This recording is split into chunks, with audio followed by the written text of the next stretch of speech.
En dober približek bi verjetno lahko bila knjiga Gospodar prstanov.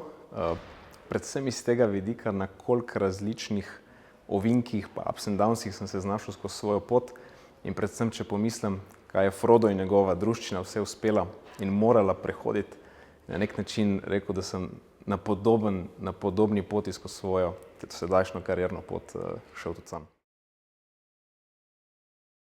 Da ne veš vsega sam in da ne rabiš vedeti vsega sam.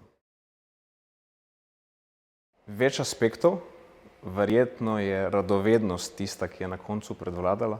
Se me že od malih nog vedno vse praktično zanima in na tak način me je ta spoj medicine in poslovnega sveta privlačil že od začetka študija.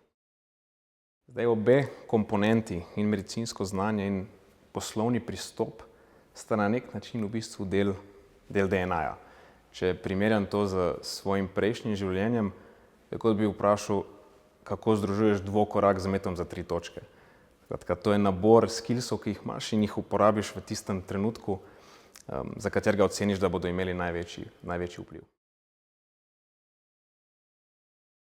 A je bila tvoja dosedanja pot načrtovana ali se je zgodila? Definitivno so se stvari zgodile spontano. Če se vrnem nazaj v osnovno šolo, pa potem srednjo šolo, v niti enem od teh korakov si nisem zamišljal, da me bo pot odpeljala, kamor me je odpeljala zdaj.